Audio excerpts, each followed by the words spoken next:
ओम ओम सदाशिवसमारंभां शंकराचार्यमध्यमाम् अस्मदाचार्यपर्यन्तां वन्दे गुरुपरम्परां।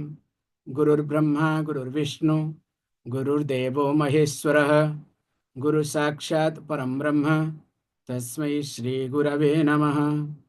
ओम सहना भवतु सहनौ भुनक्तु सह वीर्यं करवावहै तेजस्विनावधीतमस्तु मा विद्विषावहै। ओम शांति शांति शांति।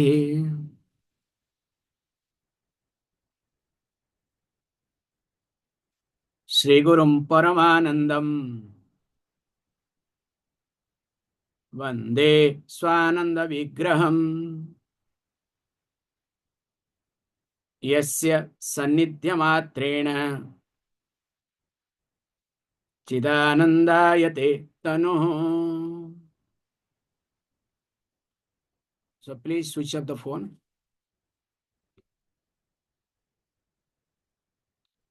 As we have been discussing that, especially in Shvetashvatara Upanishad also highlights, which we have seen in Guru Gita in details regarding Guru. In Shvetashvatara Upanishad also says, Yasya deve parabhakti yatha deve tatha guru sabrahma vit prayad iti vedanu shasanam. So keeping this in line, Goraksha does prostrations to his teacher, and he is starting this Goraksha Samhita that we have seen very carefully. Now, after seeing this thing, verse number 3 we are supposed to see. So now let us chant verse number 3. Goraksha Samhitam Bhakti Yogina Hitakamyaya Dhruvam Yasyavabodhena Jayate Paramam Padam. As all of you know, whenever we start a text or whenever we write any subject matter, we generally highlight 4 points. So technically we call as Anubandha Chatushtayam. I hope you remember long back we have discussed this point, especially during Tattvabodha class time, okay? So Anubandha Chatushtayam. So these are the technical words we use, okay? Sadhana Chatushtayam is different than Anubandha Chatushtayam. Don't confuse both, okay? So what are these Anubandha Chatushtayam? What are they? The first one is called Adhikari.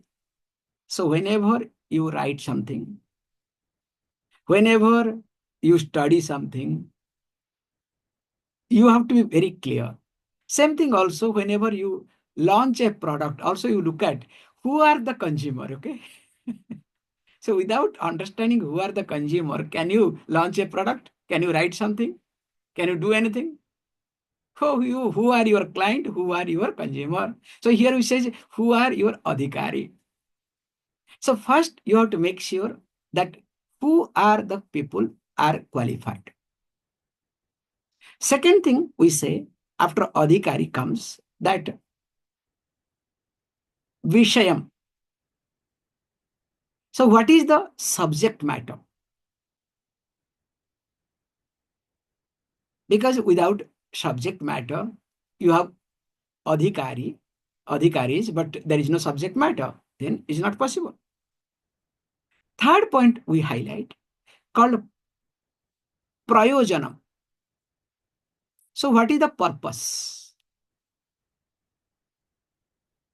And finally called sambandham, the relationship, what we are studying and what is my prayojan, is there any connection or not? Is there any link or not? So if these 4 are not being fulfilled, whatever you do is not going to fructify or is not going to give due result. So wherever any one of is misunderstood or not linking properly, you will discover the result will not be that great. So now in this verse, he is going to highlight this Anubandha Chatushtaya. So the first one he highlights what? Goraksha Samhita Bhakti Yoginam Hidakamyaya. So this Goraksha Samhita is being going to be taught to whom? To the yogis. So when we say, look, now Hitakamya, that means yogis becomes the adhikari. So those who are yogis, definitely for them only this text. Now you may ask the question, already I am a yogi, then why do I need? Get my point? So once I am a yogi, definitely I don't need this text either. We say, not only you are yogi, also the adhikaris, those who are in the process of becoming yogi. Like the one who joins medical science, the day also is called a doctor. The day the person joins engineering, also called, generally we don't call engineer, we say that time there we say studying engineering. Whereas the day the person joins medical science, I am a doctor. Okay, this is a very nice point to observe. So also here yogi. And secondly, what is the prayojanam? So the prayojanam here is that paramam padam. So by studying, by knowing this text, the person will attain the padam, that which is param. So that means what? A state you can use, that is paramam, that is supreme. Now if this is the paramam padam is being gained, now he says, look, now we also very carefully say, okay, we understand prayojanam. What is Vishayam? So Vishayam here is Goraksha Samhita. So the text that is being taught is called here Goraksha Samhita. And interestingly, what is the Sambandham? So Sambandham, he uses, that is nothing to gain, but yasya avabodhena jayate iti. So by understanding which there is something born. And Dhruvam, there is no doubt in it. And what is that born? So that is born is Paramam Padam. So if you say by understanding something is being born, is it created? Even though we say by understanding which something is born, will you call it as created? Can you see the contradiction very carefully? Okay. For example, look, I am having specs on my head. When specs are there, now I am searching where is my specs. After some time, I realized, I understood, hey, look, the specs that I am looking for is on my head. Now there is avabodham. Now when there is bodham, avabodhana here. So now by this knowledge, when I discover there is specs, do I create? Did I create? Was it created? Do you understand the concept? So that means what? Here is very clear. Yasya avabodhena paramam padam jayate iti. So that means that paramam padam is not created at all. Is it clear? So very carefully you need to understand the concept. And that is what the sambandham. So we say pratipadya, pratipadaka sambandha. We have discussed in details. Okay? So when this is the concept, now what we need to do? We need to see that whether I am an adhikari or not. So when I see myself, especially that I am an adhikari or not, then only things will move. Or else what will happen is, I will be just spending time, but not able to understand. So now, if we try to look at, continuing, etat vimukti sopanam,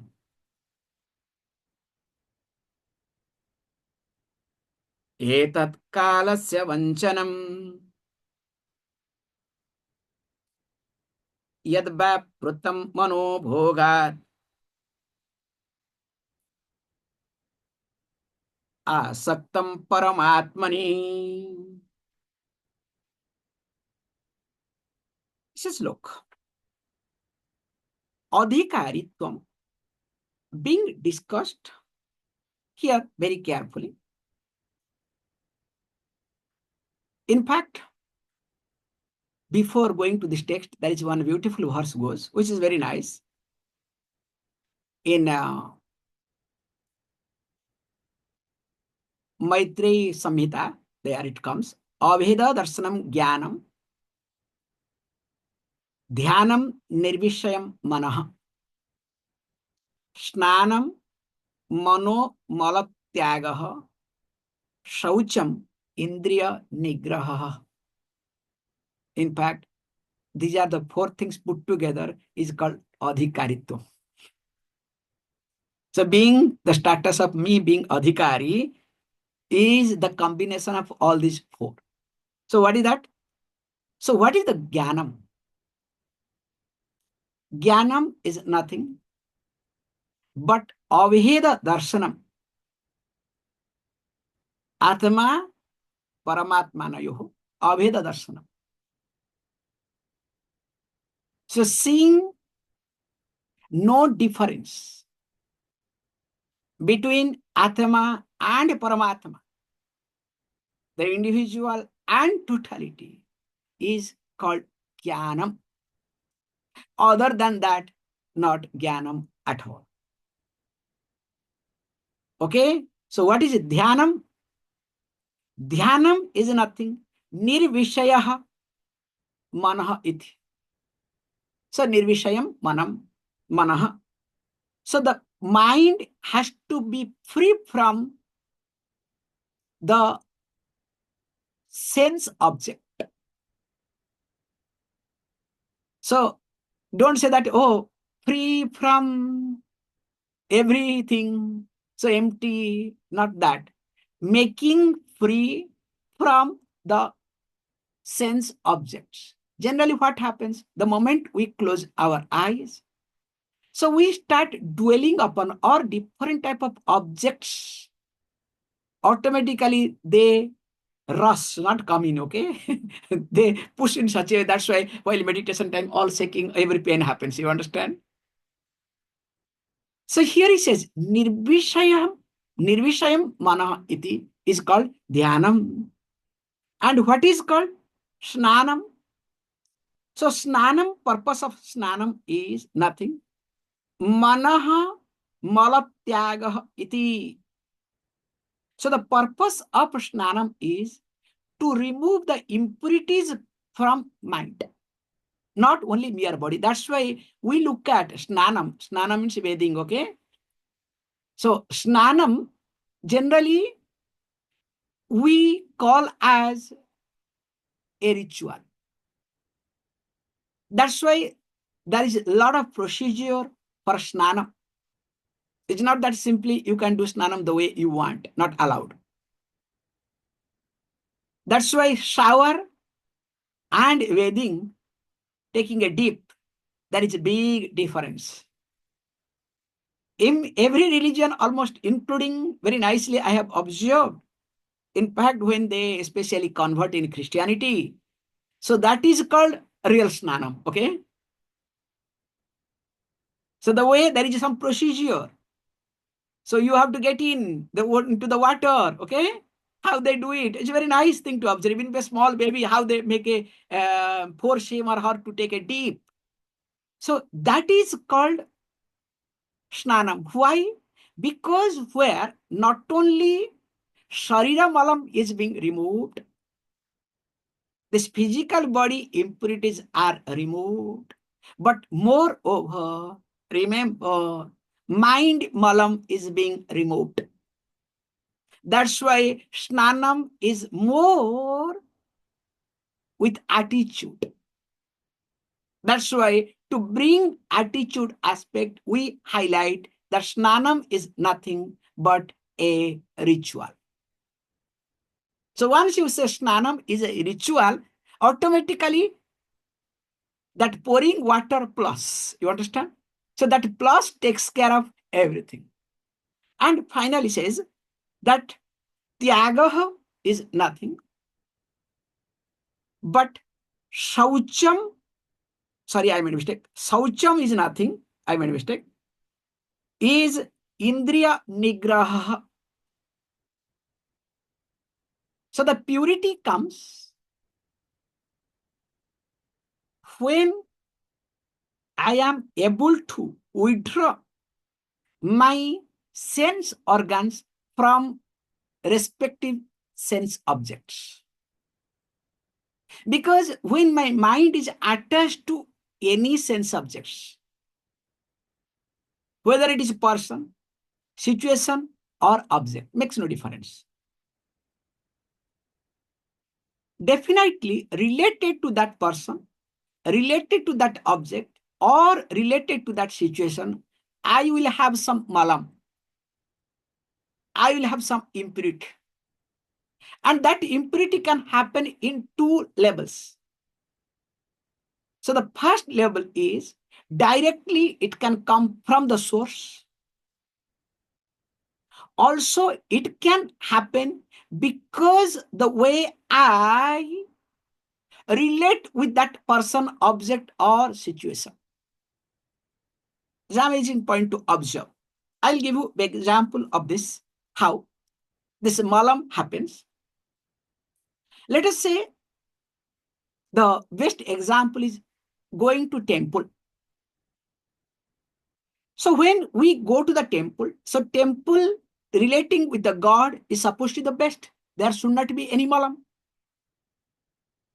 Because that is the source of energy, everything. That is the purpose. But malam also comes. Let us say the priest or the flower vendor who is doing business over there, or trustees or endowment people. You understand? So those who are working, like especially in Tirupati, Jargandi, Jargandi, Jargandi, Jargandi, you understand? Go away, move on, keep moving. The way they behave. Now, even if they are in the best place, the source is excellent. But the way they relate with the source, the way they relate with the situation, that creates malam in them. So that's why anytime malam that takes place in the mind, it is because of sense objects that my indriyas are connected, and in which way they are connected. So if these two are being taken care, that's why to create a gap, because I cannot look at or I cannot change the sense objects, need not. But I can change my attitude, my reference. So in order to change that, we do snanam. So snanam takes care of the attitude part. That's why, please understand, when we do snanam, we have mantras. It is not, quick, grrr, get out, okay? I remember a very nice point I would like to say. In Gangotri those days, super cold.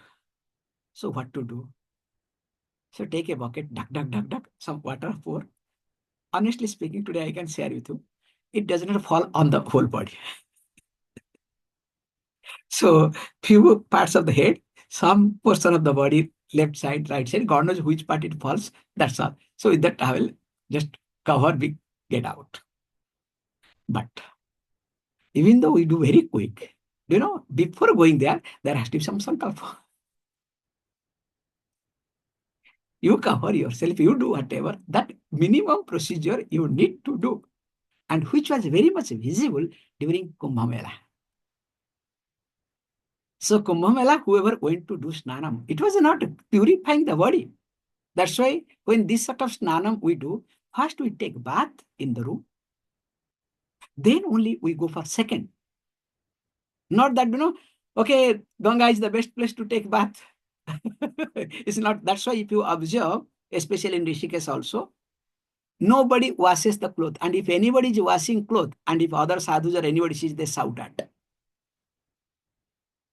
Not supposed to. Hidingly people do it differently altogether. Not supposed to. We maintain that. However, let us not get into that. So I took it little differently. So here he says that I need to purify myself. And here it says, etad vimukti sopanam, etad kalasya panchanam. So this text that we are going to talk, so this is sopanam, steps means, so steps, sopanam means steps, means step by step, you need to work for it. To what? For vimukti, for liberation. And also kalasya vanchanam, how to grow out of kalam. So growing out of transcending kalam means not getting affected with time. Because each one is afraid of really only one thing, not anything. Do you know what is that? That is called kalam. So we are not afraid of our tooth is falling down, okay? We are not afraid that hair is falling down. Falling down now is good, okay? Hair is becoming gray or whatever, okay? But we all are afraid of kalam. That's why we say kala eats away everything. Sarvam kalam bhakshati iti. So if this is the case, sarvam kala bhakshati, that means what? When kalam is most important, one need to grow out of kalam. And he says this is the means for that. Yad vyaprutam manaha bhogat asaktam paramatmani. This is the point, yogi. So how is it possible? He says, when the mind, if you observe, generally is connected to bhoga. For a common person, the mind is connected, attracted towards bhogam. So bhogam means any sensory pleasure or enjoyment. That is what mind is. And mind will go. But here, withdrawing from that. And where to again make it? Paramatmani vyavrutam iti. So the one who withdraws from that and makes the mind towards or directs mind towards Paramatma. And only that person indeed becomes a yogi. In fact, here that is called adhikaritva. So either the person has achieved or the person is in the process. That's why we say very nicely that mind is something where there is Rama, there will be no Kama. And where is the Kama, there cannot be Rama either. Rama and Kama cannot be in the same mind. Continuing. Divya Sevita Sakhyasya Shruti Kalpataro Phalam Shamanam Bhavatapasya Yogam Bhajata Sattama. So when we look at, we generally look at that the entire Shruti as Kalpataru, wish fulfilling tree. In fact, if we try to look at in a very shortest way, Rik, Yaju, Shama, Atharva, there are different ways to look at these four Vedas. If we try to look at Rik Veda, okay, I should start from Atharva Veda little differently. Okay, so Atharva Veda, we say, gives a different type of Vijnanam, objective science to achieve. So Atharva Veda directly, mainly related to lot of prayoga. So achievement oriented. So in short, Vijnanam. So present science, whatever you say, objective science. Rig Veda highlights on karma.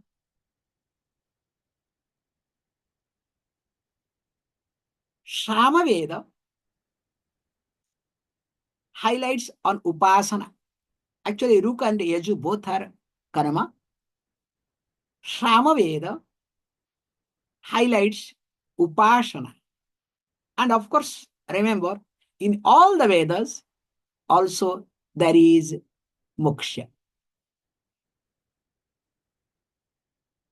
So in short, all purusharthas, or you can say they do talk very carefully. The main purpose of the Shruti is karma, upasana, jnanam, and vijnanam. And that's why it is called Kalpataru, wish fulfilling tree. So whatever you want, the Veda bestows, gives. That's why here he says that Dvija sevita sakhasya srutihi kalpataruh phalam iti. So that means what? The Shruti is nothing but wish fulfilling tree, and it has its result. And what is that result? Of course, the result is nothing but the jnanam. And here he says, look, who are these people? Those who are taking shelter in yoga.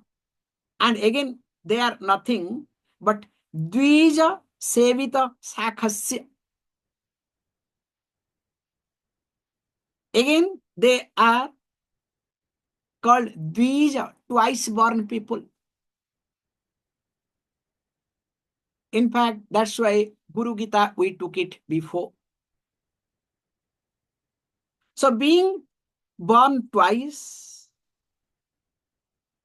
and this Kalpataru Vriksha, Kalpataru itself, that the wish fulfilling tree, has its branches. And those branches are being served by Dvijas. That's why if you observe yourself, especially some of you, when you do Abhivadanam, so do you say you are Shakha or not?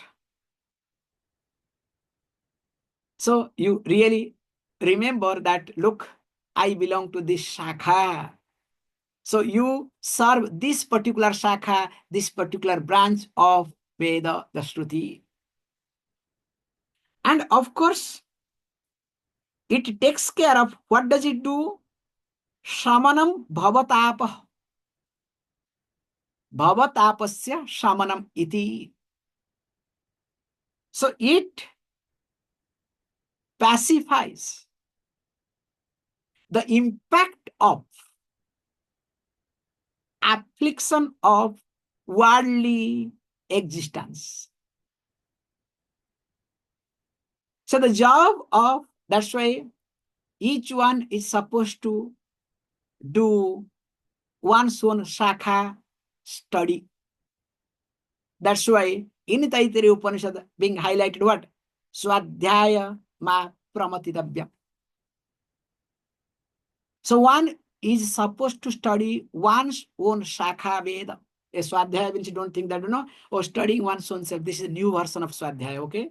All this yogic version, I would rather say. Confusing version. However, here we do highlight that studying Veda, and especially those who take refuge in yoga, they go together. And the purpose is nothing but to bring down, remember very carefully, to bring down the affliction.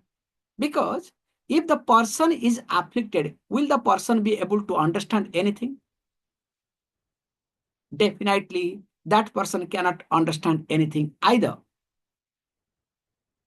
That's why what one need to do is to make sure spending some time in one's own Veda. That's why technically what we do when we cannot do it, Agnimile Purohitam Yagyasya. So that 4 stanzas from 4 Vedas we chant and we close the chapter. If you go to any temple, have you not observed that? Chaturveda Priya, Chaturvedam Avadharaya. Then the person will start, Om Agnimile Purohitam Yagyasya Deva Mrityujam Hotaram Ratnadatamam Hari Om Hari Om. Have you ever heard this or not? So to take care of this part, they do very carefully, very nicely. However, more of it we'll see tomorrow.